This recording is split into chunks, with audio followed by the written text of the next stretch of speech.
de 35 depois de Cristo até, não, de 85 depois de Cristo até 160 depois de Cristo, viveu o filho de um líder da igreja, se não me engano, chamado Hipólito. O seu nome era Marcião. Marcião auxiliou seu pai no episcopado da nascente igreja do primeiro e segundo século. E Marcião é o criador do marcionismo. O marcionismo era uma teologia tida como uma heresia. Que é uma heresia? É uma heresia porque Marcião dizia que haviam dois deuses. Um Deus do Antigo Testamento, que mandava o povo invadir as terras e matarem os inimigos, e um outro Deus no Novo Testamento, que dizia para as pessoas amarem os seus inimigos. E muita gente, obviamente que você não tinha imprensa, não tinha material impresso, você não tinha internet, nem rádio, nem televisão, mas esse tipo de teoria teológica se desenvolveu e teve uma certa repercussão no segundo século, terceiro, e muitos pais da igreja combateram essa heresia dizendo que não existem dois deuses, é um único Deus. Apesar de que na cabeça de Marcião não havia harmonização entre o Deus que é vingativo com o Deus que é misericordioso do Novo Testamento. O problema é que a maneira como nós lemos o Antigo Testamento e o interpretamos, ela é religiosamente tendenciosa. Por isso que parece que são dois deuses diferentes. Na verdade é um Deus só. Mas eu queria alertar você que está me assistindo, que talvez você seja marcionita. E você acredita que existem dois deuses. Zé, eu nunca parei para pensar nisso, mas pense no que eu estou te falando. Você acredita que existem dois deuses, um Deus do Antigo Testamento, que fala entra em Jericó e mata todo mundo, destrói o seu inimigo, e existe um outro Deus no Novo Testamento, que se chama Jesus Cristo, que diz, seja misericordioso. Você acredita nisso? Não, não acredito, não, presta atenção, você acredita nisso. O pior não é acreditar que existem dois, o pior é que você escolheu o errado, o do antigo, que é vingativo e violento, e sem perceber, você não só separou os dois, como você interpretou errado o do antigo, e você escolheu aquele que você interpretou errado. Por isso, quando alguém prega o evangelho e fala sobre amor, misericórdia e compaixão, você se levanta contra Jesus Cristo, porque a sua lógica é de uma falsa e errônea interpretação do Antigo Testamento, e ainda por cima, a sua escolha de fé é a escolha de fé do ódio e da vingança. Putz, eu nunca parei para perceber isso, meu. O pior é que é verdade mesmo. Porque a minha prática de fé, ela é da vingança, do toma lá, da cá, e do vamos arrebentar olho por olho, dente por dente. Então, mas tem alguma coisa errada com a sua fé. O que acontece, estou gastando tempo demais com isso, eu não quero que a pregação vire uma aula.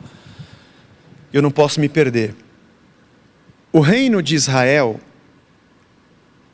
como reino terreno, e a igreja de Jesus Cristo, tem propósitos, vocações e momentos diferentes na história.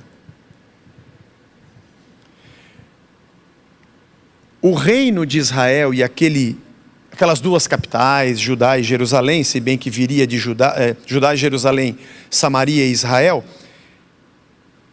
essa história desse povo tinha um objetivo. Esse povo tem que ser preservado temendo a Deus, e esse povo tem que ser preservado para que dele nasça o Salvador.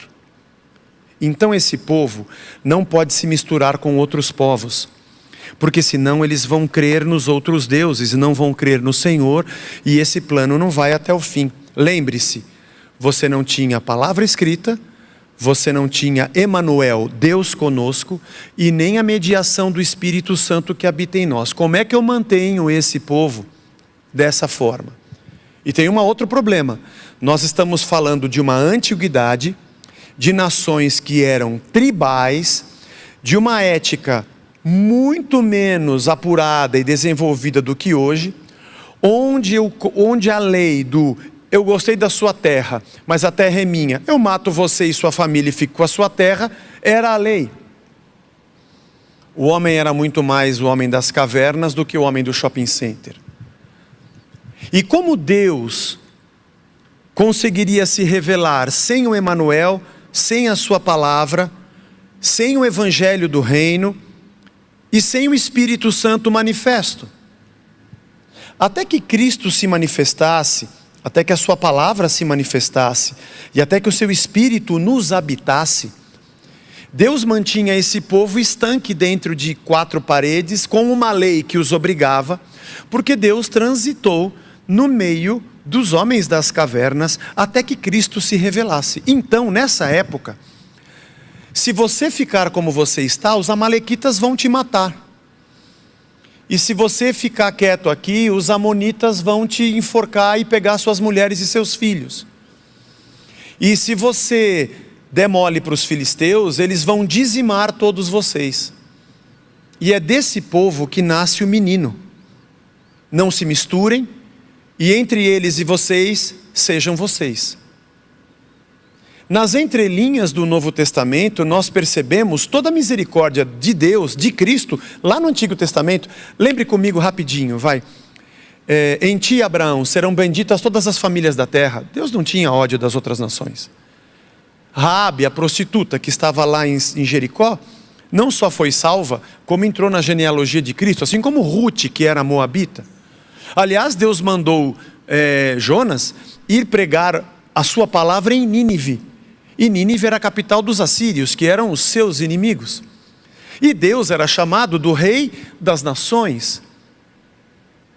Deus nunca elegeu um povo para dizer vocês são perfeitos e mate os imperfeitos. Aliás, Deus também trouxe juízo sobre o próprio Israel, não sobre só as nações estranhas. Houve juízo na época de Acabe, de Jezabel, houve juízo nos dias de Manassés. Aliás, se você já leu o profeta Jeremias, eu nem preciso te dizer, a Babilônia vai destruir Judá e Jerusalém porque esse é meu juízo.